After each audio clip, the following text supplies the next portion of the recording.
All right, well, we'll get started. And Brad, welcome to the inaugural videocast. May turn into a podcast, but videocast of acceligence. And I just appreciate you joining for the conversation. I'm delighted to be here. It's always good to hang out and have conversations with you. Likewise, likewise. We go back a long ways, and I'm thrilled that you can join here today, and everyone can benefit from your knowledge and your insights. Well, let me just tee this up. So, this series is about how leaders make sense of complexity, and especially in the world of technology, and it is moving so fast. And we'll talk about some of that. For our first episode, I wanted to bring in somebody who's lived through multiple waves, and not just lived, but actually operated through, taught through, as a thought leader through multiple waves of technology-driven change, and somebody who's thought deeply about these topics. Um, and you came first to mind in all of that. And I've worked with you and been the beneficiary of your knowledge, the work that you did at Indiana. I'm not sure if you took the reins as CIO when I was a student, or if you were still teaching, but I've been a secret and maybe not so secret admirer of your work for a long time. So. Um, you were an obvious choice when it came to selecting somebody to talk to. I'm thrilled to be here. So much to talk about and such an exciting transition time for many organizations. It absolutely is. For those who don't know you, I'll give you a brief background, and I'm sure we'll fill in the gaps as we go. But Brad, you're the James H. Rudy Professor of Information Systems at Indiana University at the Kelley School of Business, the best university out there, an advisor to the Dean for Technology and Innovation. Um, you also serve as the director of the Kelley Data Science and Artificial Intelligence Lab. And returning full-time to academia, you spent nearly 2 decades in senior IT leadership at IU, including 13 years as vice president of IT and the chief information officer. In the role, you've led multi-campus IT organizations and been responsible for everything from supercomputing and enterprise systems to cybersecurity and clinical systems. So your scope and remit is wide, and I know has gone deep. You've co-founded and led more than $100 million in open source and interinstitutional technology collaborations, served on corporate and not-for-profit boards, and advised executive teams on 6 continents. And I think what's really cool is what makes you interesting is that you bring that rigorous research and real-world leadership experience, and you think about AI and strategy and organization, and I think your perspective and the work that we've done together on the Dean's Council and thinking through AI has been exceptional. So without further ado, Brad, thank you again for joining us. Oh, really my pleasure. It's deja vu all over again with AI and the march of it relative to things you've lived through, things that I've lived through, things that many organizations are trying to figure out how to navigate through right now. So it's just such an exciting time. Thrilled to talk about it. Terrific. Why don't we start there? You've spent years as a CIO, as a scholar, and you've been on an interesting journey. Maybe talk a little bit about that, and what parts of your journey have shaped how you see technology-driven change today. Yeah, I've always been drawn to organizations. That's really my heart and soul, of which technology happens to be a part of them. There was a lot of thought, even in the early 90s, the nature of the post-industrial organization.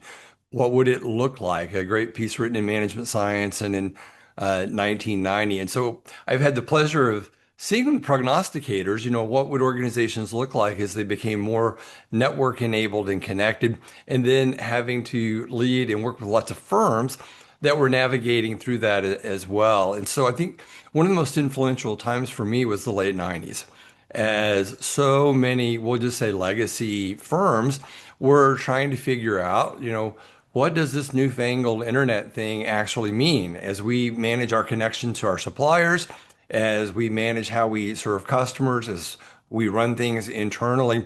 And there was so many bumbles through Mm. that time. I mean, you recall all sorts of creations of electronic marketplaces. GE creates a marketplace, but it's a monopsony. They're the only buyer.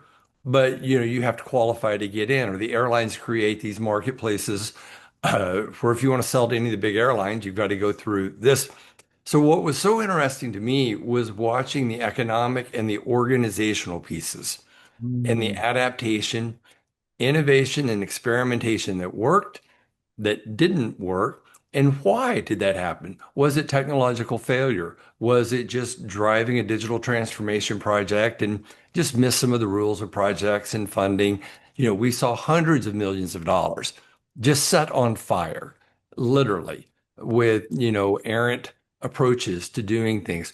We saw firms run off and say, we've got to create subsidiaries to be able to change big old company X or Y. Procter and Gamble ran out to the Valley and created Reflect.com.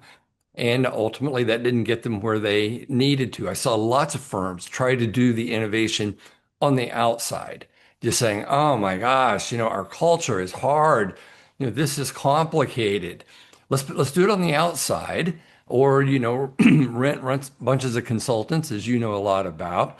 But still, you got to bring it back home. You've got to make the changes. And I was very influenced, literally about 25 years ago. Advisory board had a guy named Chris Miller, and it was called he had a little publication called The Great Leap Forward. Mm. And how firms go about that is, letting 100 flowers bloom? Is it a strong central authority kind of marching this through? Is it something on the outside? But the key point is it always regresses back to the real organizational change management, intentional investment work. And that's the part that fascinates me in the leadership aspect of it. It just happens to be going real fast right now. Yeah, there's so many places we could jump off there. I mean, from you've lived through.com. I'm curious, in all the various ways, what feels different today, if anything, or is this deja vu, as you look at AI and as you look at the adoption there? I think it is deja vu. There are so many things, so many lessons that are so directly and immediately applicable to firms thinking about how they're going to navigate through this. The one thing that is different is, I say to our dean, you've heard me say in meetings before, is, you know, 90 days in AI is one Earth year. And I really, really mean that. I wrote a note this morning saying, here we are, timestamp this in January. We're going to have our next crop of students walking into the university and the Kelley School roughly August. That is literally 2 AI years from now that we have to be ready to meet where those students are coming out of a high school where ChatGPT existed the whole time that they were there. And so our preparation and planning cycles are much shorter for our upskilling of faculty, staff, our ability to have, the capacities in place to do things. So the pace to me is the differentiator. Many of the lessons are still perfectly the same. Yeah. Yeah, I agree. I mean, the pace is breakneck. I mean, even just practitioners keeping up with it, who are invested in it. So those who are, I think you think about the faculty, those who are invested in their topical areas of ops and marketing and business law, who aren't necessarily paying attention to it, but they're paying attention to their field. That's a new kind of challenge that we haven't had to deal with before. Yeah, and I often say to people, AI is like math. It's everywhere. There's not, I mean, we do have great department of mathematics on the campus that does their thing, but just think how many disciplines, all the foundations of math and regression and more advanced statistical techniques our primary basis of how we know if X or Y is true empirically, scientifically. And so in organizations, you really just can't have a department of AI. You can't, I mean, you're going to need, a shared competency center. You've got to have some cluster of knowledge and activity, centers, however you choose to label it. But, you can't have your AI group over there and they're going to do stuff to us. That's back to the fallacy of the transition of the late 90s and early 2000s that companies had to step back and do it the hard way of real DX work up through the ranks. Yeah, that's it. That's, as our dean says in several of them, it's like saying the Department of Excel, right? You just can't have that, right? And it's a Yes. absolutely. Yeah, I've heard you talk about the sort of hair on fire moment that we are in, and you've talked a little bit about it. What are you seeing on the ground that makes that so intense right now? Yeah, the thing with AI right now, it has many more jaw-dropping moments. The first time you used Excel or Multiplan or going back to VisiCalc, because I can say that, it was cool. Things just kind of got better and better. And, cloud services came along and wow, I can do this without a server under my desk and all of that. But what I find fascinating right now is how many people are personally having the jaw-dropping moment.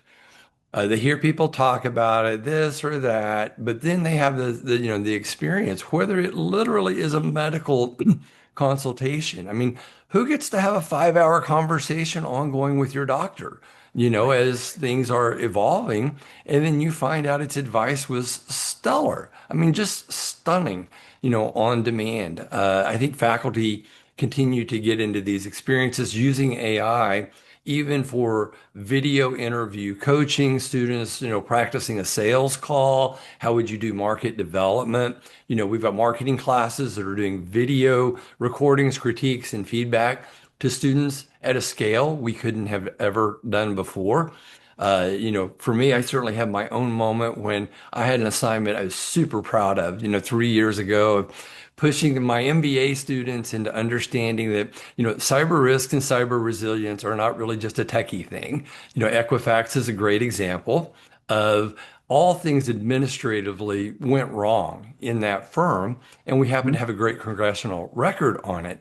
But the first time I had it do that, this is 2002 maybe. The first time I had it do my assignment matched with the National Association of Corporate Directors guidance.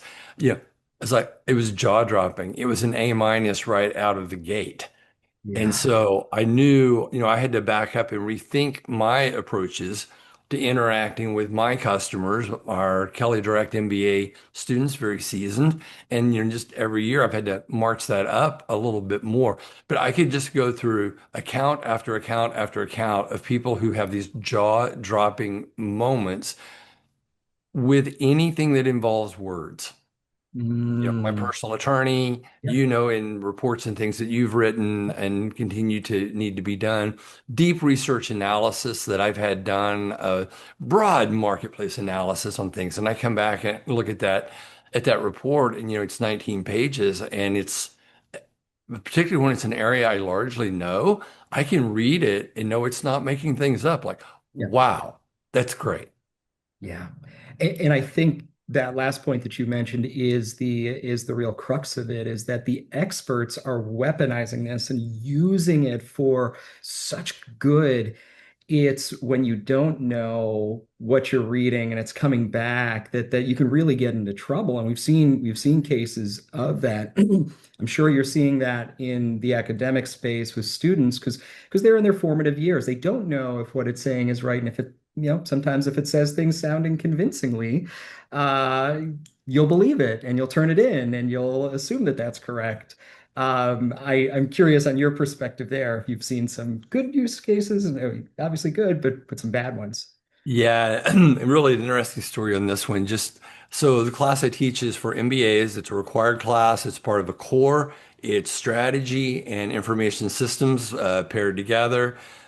Great. And so their final assignment this time, there was no case study. There was nothing really available for it. So I worked with Gemini Pro and we custom wrote, a case for this. And the point was a new CIO, complex organizational context. She's relatively new. They've got some serious problems in the firm's competitive position deteriorating and all. But to break out, they're considering a $10 million pretty early stage investment in agentic AI. They have a lot of software, they have a lot of legacy code. And so, do they take the bet of $10 million investment in agentic AI to rewrite a lot of their core legacy stuff or not? So, wrote up a great case study. I'm real happy with it. It's a capstone, it's cumulative. Worked with Gen AI to develop the assignment. It had great ideas to break the assignment into three distinct pieces that check different talent for what students would do, grading rubric, ran agentic AI in the feedback to the students. They were all told this in advance. They got my independent grading. They got Gen AI independent grading and thorough feedback. So I mean, we just jumped in with both feet in trying this end to end from the origins of the case to the feedback that they would get. And to your point, and they absolutely could use generative AI all they wanted in writing it, very, very structured, different artifacts that tested different things.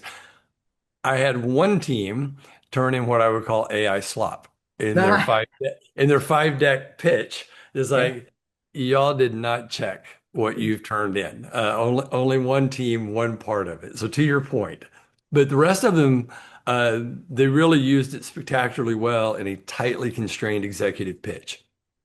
That's awesome. And I want to go back to sort of the just what you described and then how you've used it. You are fundamentally changing your assignments.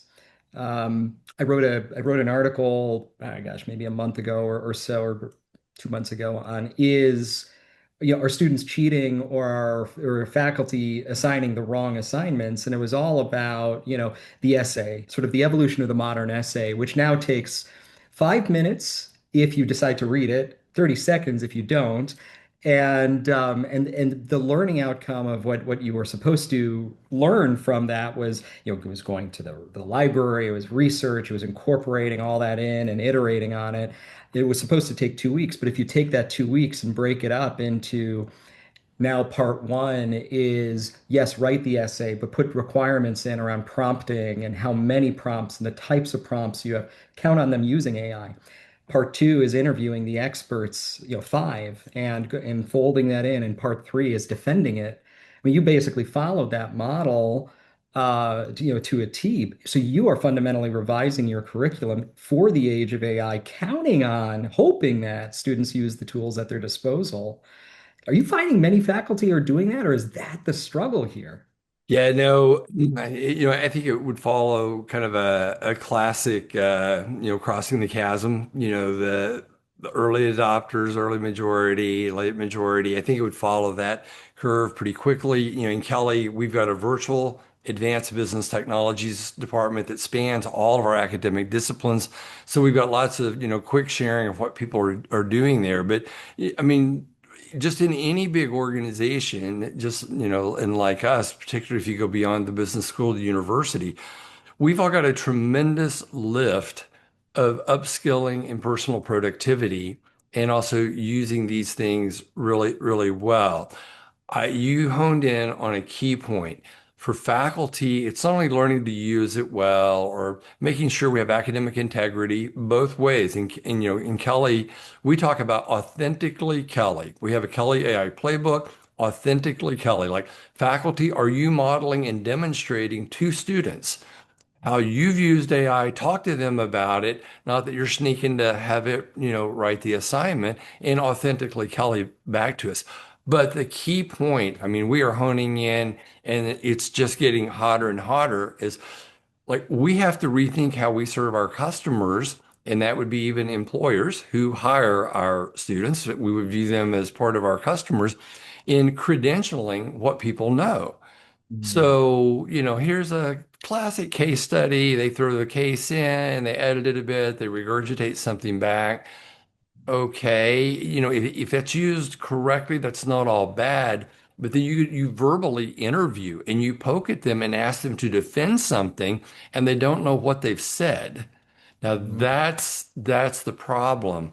So you got a professor at NYU who's ran a real clever experiment, and the key point is how do we regress back to oral exams?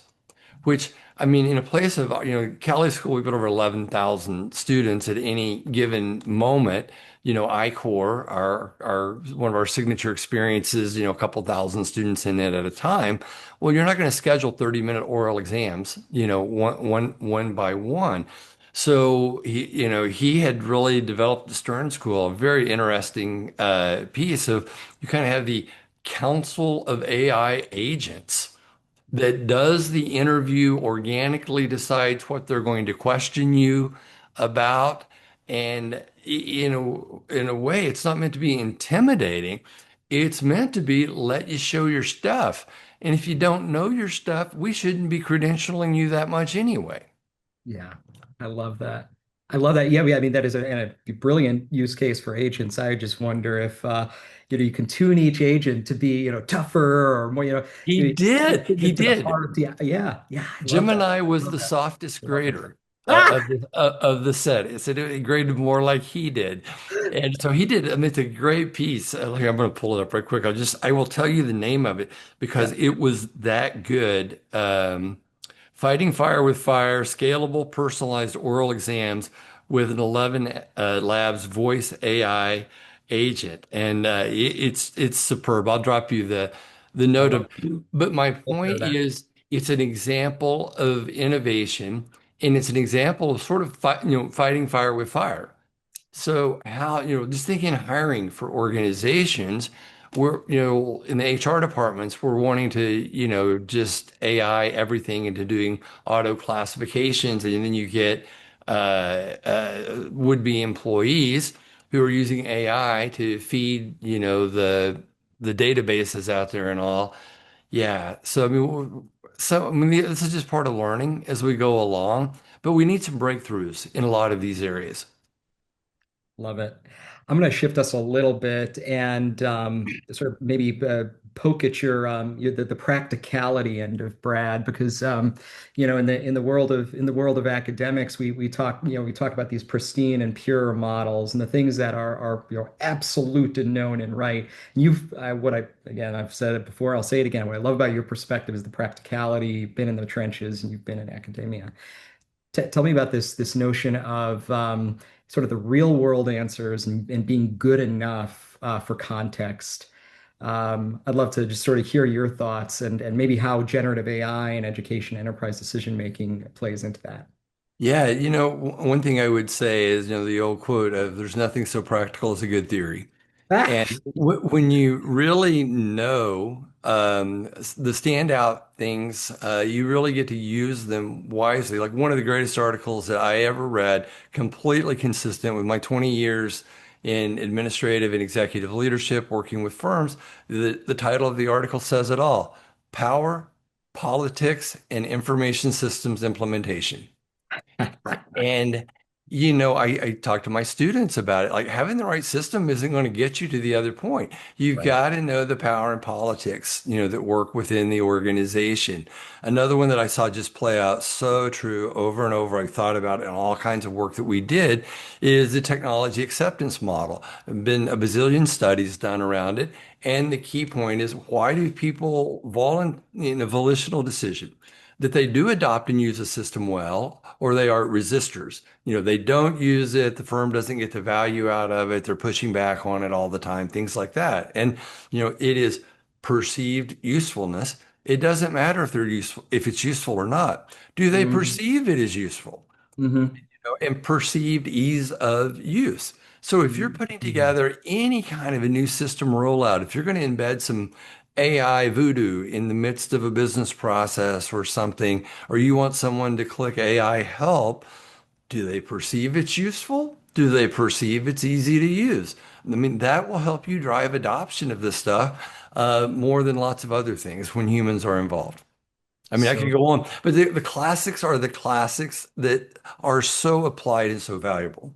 yeah, and the notion of this idea of good enough, right, is what AI is producing for everyday decision making good enough? I mean, the use cases have proven true, right? You mentioned medical consultations, just problem solving, It's replaced search engines, and they're adapting their models. But even just getting to answer, framing problems, it is. I mean, today it is fundamentally transformed the way that we think about that. It absolutely has. And you, Justin, I think we're in the pack. You would have said this last year. I will say it again even more this year of we're really seeing a stratification of people who know how to use it every day for all kinds of quickie tasks that save time. It's good enough.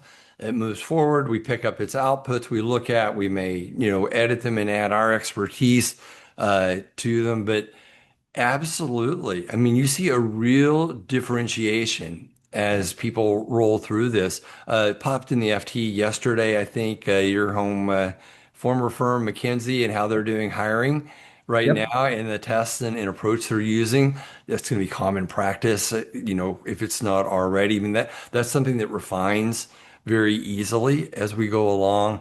So you see the experiential necessity of people engaging because we've all got to adapt our own mental model and learn. We can't send you off to the 2-day HR course, to Yeah. pick this up. It's every day touching it, using it, experiencing it that you just accelerate and build on skill, on skill, on skill. And a lot of firms are really concerned, how do we get that flywheel rolling with many of our staff, but do it particularly in a compliance domain. I mean, if you're in a regulated industry, you can't have too much freewheeling there.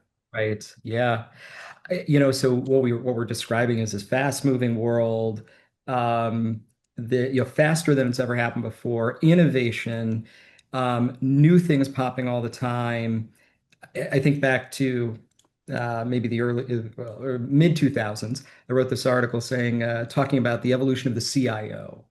And I remember the image. It's up in my personal blog. It's a dinosaur in a business suit. Evolve or die, right? Um, we are at an even bigger inflection point for the CIO and the role of the CIO. I've got to ask, how do you see the role of the CIO changing? Um, and maybe as a tag-on question, does IT matter? Oh my, here we are at that again. Yeah, that's a question. Yeah, it does matter. Let me begin at the end and go back to the beginning Yeah, because I sure. really, really like the CIO question. Yeah. Um, IT doesn't matter as long as your cost structure doesn't matter. If you don't really care what your cost and your agility are, then IT doesn't matter. You can put together the best mishmash of legacy crapware in no time by a bunch of distributed decision making, and you will sew in a recurring encumbrance on every dollar your firm takes in. That Mhm. is deterministically the outcome. So, does finance matter or not? Yeah, you can have a good capital structure for a firm, or you can have a lousy one, Mhm. so that your, cost of capital for new projects, bonds, debts, et cetera. I mean, so yeah, I do think that matters if you care about where it goes. But to the CIO role, I will comment directly on that one. And that's one, I've done a lot of work with a lot of firms.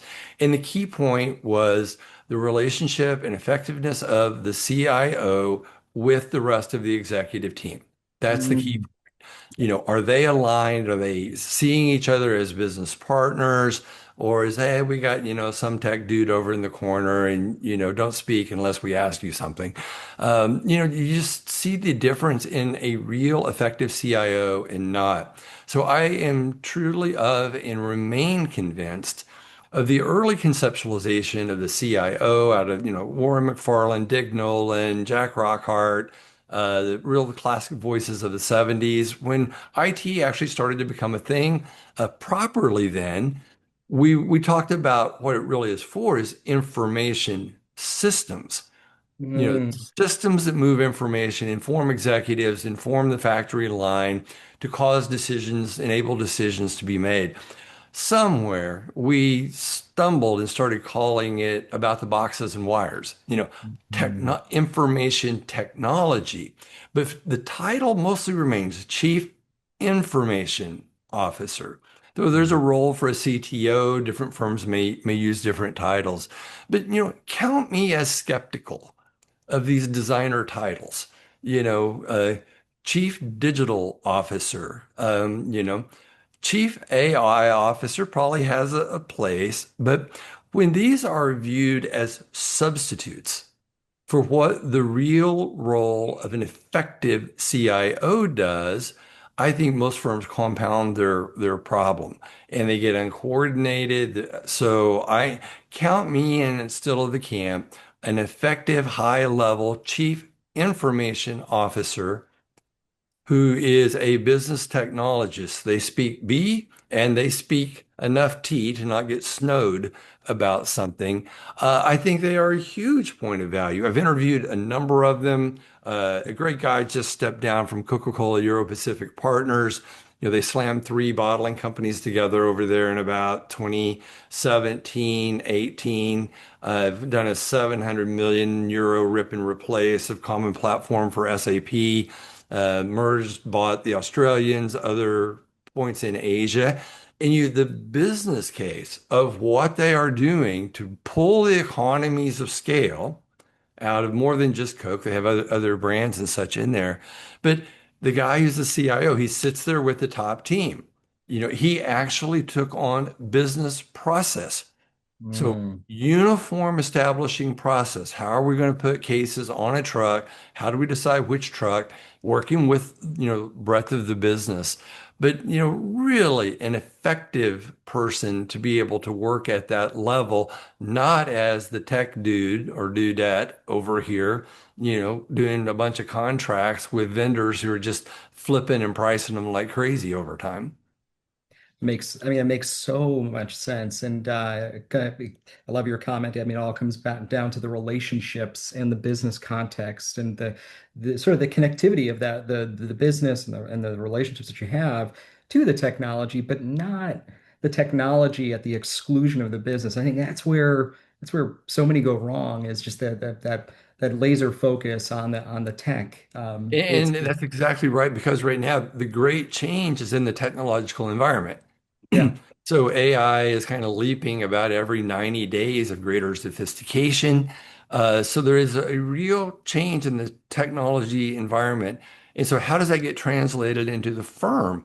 And it's not with various divisions going crazy, 100 flowers will bloom and 1,000 flowers, and then you got a weed garden before long. You've got to have some coherence of where that goes relative to the goals of the firm's strategy. 100%. Somewhere out there, there is a CIO who just came into her role, or even coming into her role, and thinking through her 30, 60, 90-day plan. Yep. What advice would you give her? I mean, what is so important that she does in her first 30 days as a CIO, and we can qualify it at a Fortune 500 level? Yeah, I think obviously the basics, cybersecurity, keep the trains running on time. Okay, so let's just take all that as a given. But beyond that, two goals don't work at the same time. Of let's screw every last dollar of cost and efficiency out of a function, and let's expect it to innovate. So, the first thing I suggest is you have got to figure out what the mandate is from your boss and your co-executives, build relationships, all that normal stuff. But you've got to carve off an innovative capacity.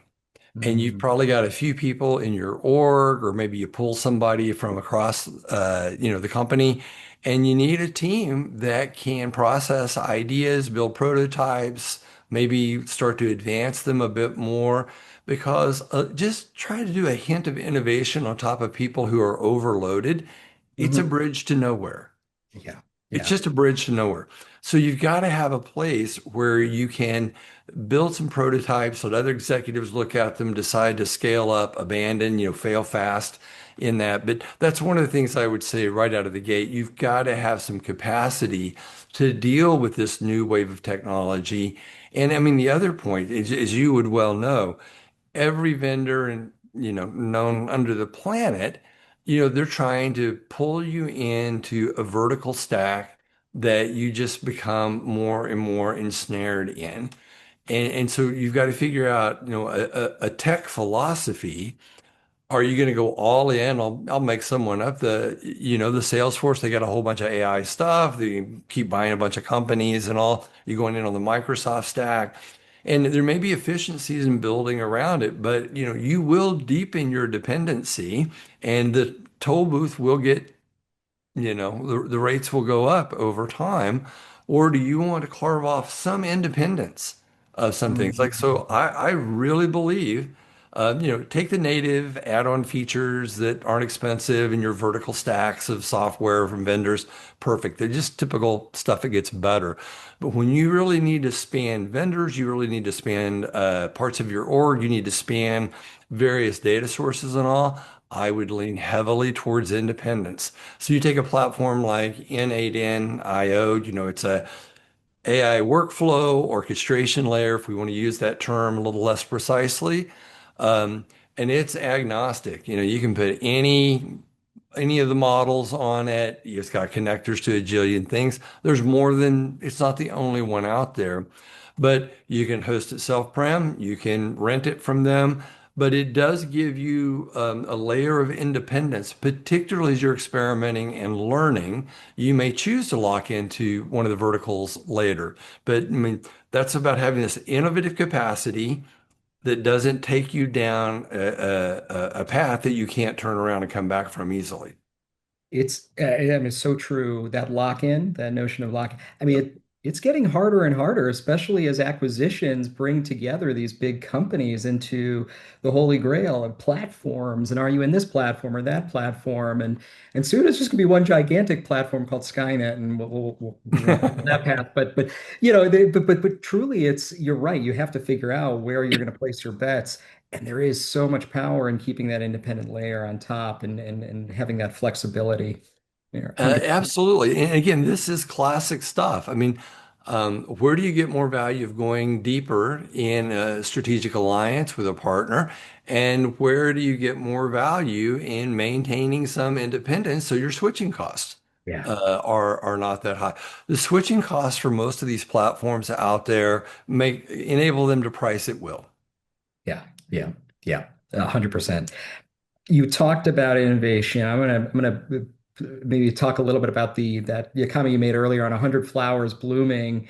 Um, how do you, in innovation in general, how do you balance, how should a CIO think about standing up that innovation function? Is it, highest use cases? Is it maybe where the company is going? Is it submit your things to a form, your innovation to a form?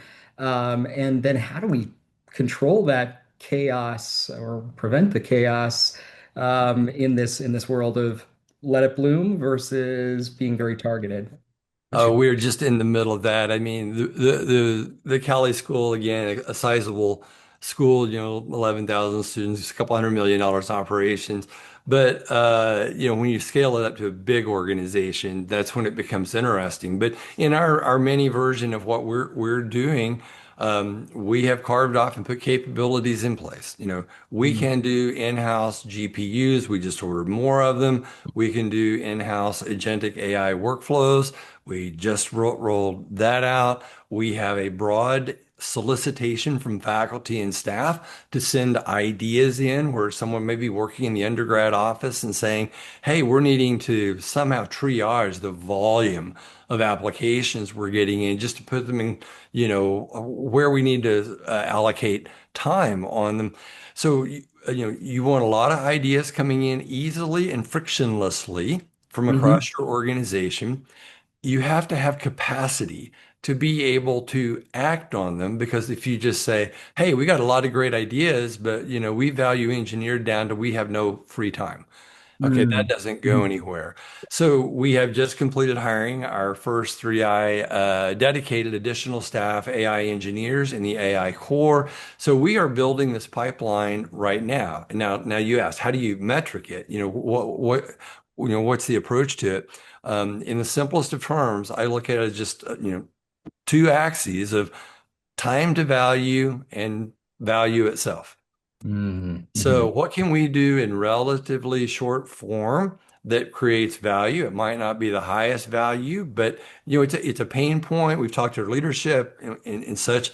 So, some things that are quicker time to value, self-evident in this time saving, student convenience, operational cost, perhaps revenue growth, and then stuff that would be really, higher value, but the time to do that requires more business process re-engineering, testing. Can our AI agents, do it? Is it sequential AI, workflow where the output of one agent depends on another one and another one. So that's how we're framing it right now. Time to value, height to value, and running a portfolio of that with our new AI core team, which is deeply connected. Like, I don't want those guys building user interfaces. We got to have a whole group that does that.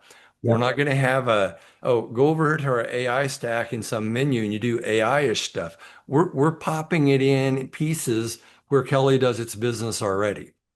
I love that. Yeah, I mean, val is so what I'm hearing you say is this notion of value is creating a culture where people can submit and it's frictionless, and then aligning sort of the interpretation of value to what matters most to the business, to the school, to the key stakeholders who should be represented on a panel or a group that makes that call. The ease aspect, I can imagine you can size up quickly. It's a project plan, it's a this, it's a that, it's a how much change. But from a value, what may be valuable to one person may not be valuable to the organization at large. How do you think about that? Yeah, I think as few people as possible being involved in that. Yeah. I mean, keep it lightweight. You don't want the 15-page project plans and stuff for this. I mean, you may need that when something's ripe to roll out and do it particularly well. I think short amounts of, we've got our 2x2, we've got a short narrative, we go with it. I'll be talking to our CIO, Pat, our dean, and a couple of executive associate deans, and we'll be prioritizing where we spend our money on that. And Justin, some part of that is going to be, we are also very interested in Kelley learning frontiers and pushing frontiers of what AI can do. One of my great colleagues, Ray Burke, in marketing, he is a fountain of ideas in what we will use to improve the process of student learning and how we interact in the core of our business, teaching and assessment. So we've got some frontier projects outlined as well. They may not have quick payoffs, but they will be path illuminating to the Mhm. school as Yep. we learn and try these things. And I also want to be clear, because this goes back to a point earlier when I said, hey, we've got GPU capacity. Those things are not cheap. We bought a couple boxes that we're using. We also push that work out to the university where their bigger iron makes sense. We have capability of using cloud platforms, but you don't have to run the meters very long to figure out the rent versus buy decision. If Yeah. you've got, some consistent demand, and folks who like cloud will just rent everything. Like, you don't want to go live in the Ritz-Carlton and just that's your home address and you're paying the rack rate every night. Right. Yeah. Yeah. I mean, you hit a point of scale. It makes sense to build it at that point, right? It's of any size, and IU and Kelley is certainly of that scale. And if Yeah, I mean, I'll also say, like, you look at our finance and our accounting researchers, they want to go consume the whole SEC sets of filings and run it through for a particular thing they're looking at on tax treatment or tax avoidance or something, and it's a gazillion tokens, to process that. So it's much better to be able to do it inside, particularly if it's important for licensing terms of data that we've created or licensed. both from a cost standpoint, but also sort of you're building your proprietary information set, and you want to know where it is, have your hands on it, and be able to control the security, the privacy, and the just the access to it in general. And Yeah, just in flip models, we may want to evaluate that for because of this research need. We may use, an open model from, OpenAI, one of their, larger parameter models. We may run some stuff on DeepSeek. I mean, we got yeah, DeepSeek staged, as Yeah. well. It's Hopefully good. in-house, right? In-house. Yeah. In-house. Yeah. Yeah. Yeah. So there's some things that it is good at. One Mhm. other little thing I'll just drop because it's interesting. Everyone who's had a class understands this. You do a teaching evaluation at the end of the semester, and it has some quantitative measures and qualitative statements and all. And okay, so what happens with it? Back we last summer, and now we rolled it out in the fall, but a faculty member just goes and drops their syllabus in, their teaching evaluations are all there. And we've got a model that comes back and gives every faculty member personal guidance from what quantitatively the students said, qualitatively the students said, what their syllabus said they were going to do, and good teaching and learning practice. It's Wow. brilliant. Wow. It's a level of personal scale we never could have achieved otherwise. Hyper personalization. That is huge. Yeah, because you wonder if they read it, right? In the past, it's like, did they even read it? Did they digest it? And certainly, did they make any changes as a result of it? But now, when you contextualize it and make it like that, that is huge. And you put Yeah. that use case to just performance evaluations of employees in big companies. That's huge. And we were seeing that certainly at McKinsey, we were using that just as a way of synthesizing data, and ultimately it came down to your career mentors and coaches to look at that, interpret that, and triangulate it. But being able to remove the toil from the gathering of disparate data sources and qualitative data sources like conversations was huge. I mean, yeah, in case in point again, back I call it, technology acceptance model, perceived usefulness, perceived ease of use. We just put a button right where faculty would go get their evaluations anyway and download them as PDFs, and then they'd have to pray over them to divine meaning from them. And now they just push a different button and get AI coaching. Yep, I love it. I love it. I'm gonna switch us gears in our final couple of questions here. You talked about it coming down to people, preparing leaders. And I think this was one of the most profound, maybe not surprising, but profound findings from the work that we did together in talking to the AI group at the Kelley School is it's the humans, right? It comes down to humans and how do you prepare the humans and make sure that they stay in the loop in the right way. What human capabilities do you think matter most to those who will thrive in the age of AI? Yeah, that RAI roundtable group that you and I were both in, it was remarkable to hear how many leaders of industry across so many sectors regress so frequently back to yes, yes, yes, AI, but leadership, critical thinking skills and framing problems, being able to work with others, diagnose, correct when there are challenges working on teams. They really kept pulling us back to those humanistic qualities that were important to succeed. So, if we do all that well, and metaphorically from years gone by, we teach you to be an Excel rock star. And a lot of our students walked in for 20 something years and they were really damn good. Yeah. At Excel, better than their peers in many cases.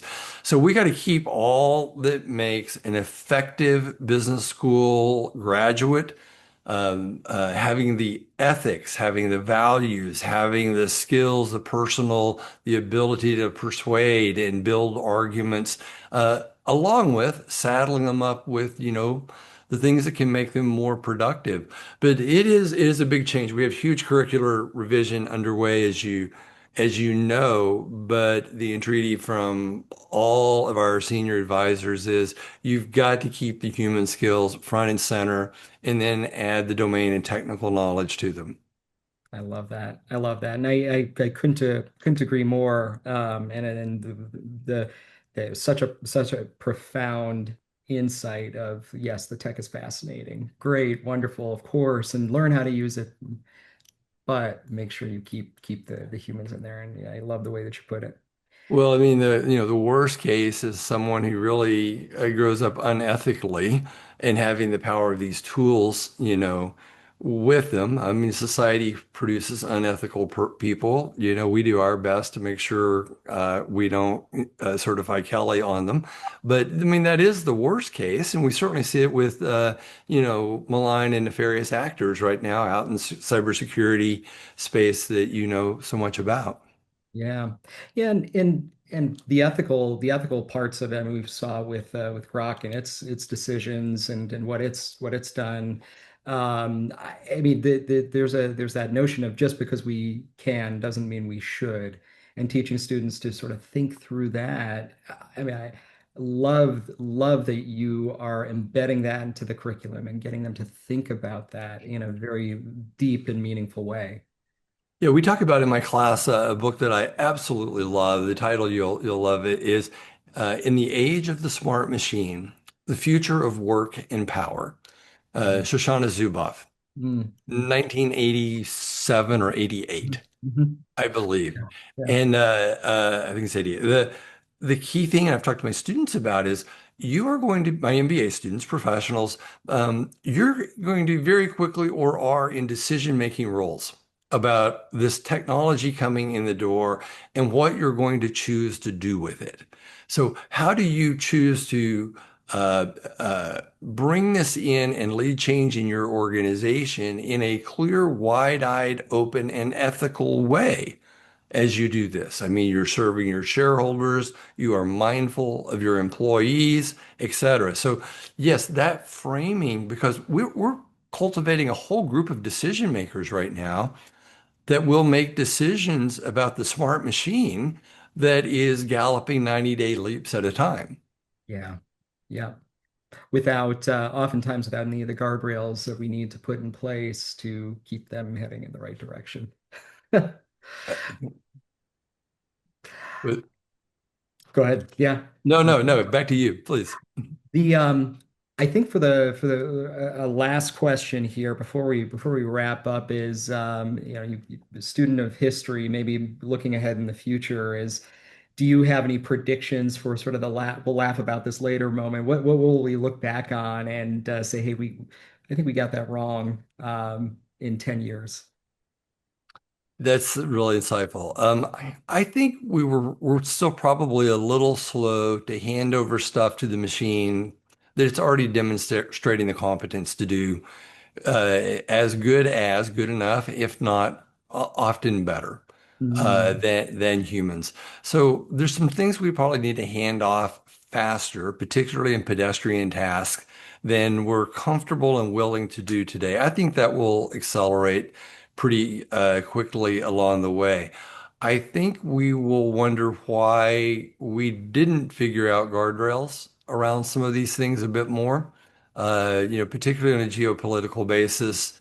Uh, I mean, if you take the point of for all the good that social media proffered in an open internet proffered in the earliest of stages, in an idyllic way, it didn't exactly turn out like that in many mm, cases, with a, mhm. social swamp amplification of, fake information, if that's even such a thing. And I don't know what we could have done differently, but I think we will look back and wonder if there were some design choices along the way that we wish we would have done a little bit differently. But in the geopolitical context, it's almost impossible right now to steer anything other than go fast and go forward. Yeah, agreed. Well, Brad, this has been fascinating. And I just appreciate your perspective. Any final comments or words of wisdom that you would offer up to our watchers and listeners who have stuck it out over the past hour? Yeah, the one thing I would say is to CEOs, executive teams, boards out there, get your CEO or CIO hiring right. Um, a lot of the problem is on defining the role and how you approach it. I think there has never been a more urgent time to get a CIO position right at an executive level, and them getting their team built below, because you can just waste lots of time and energy if you don't get that right from the top. So I would just urge vigilance of those making those choices. Yeah, the downside risk and the opportunity cost is can put you behind decades. I think that's a fabulous insight. Well, I think if there's one takeaway that I took, it's the challenge in adopting AI tools, and it's the leadership, governance, it's the human factor. It's not necessarily the technology. I have so many wonderful insights. I'm gonna need time just to process and digest it. But Brad, I just appreciate you coming on and sharing your wisdom, your insights, and just thank you so much. Yeah, and with pleasure. And I'll leave with the final word, pace. Um, it's unprecedented. If you think it's hyperbole, it's not hyperbole. Pace, folks, pace. It's happening. It's happening faster than we realize. 100%. Well, Thank with you, Brad. pleasure. Be well. Bye-bye.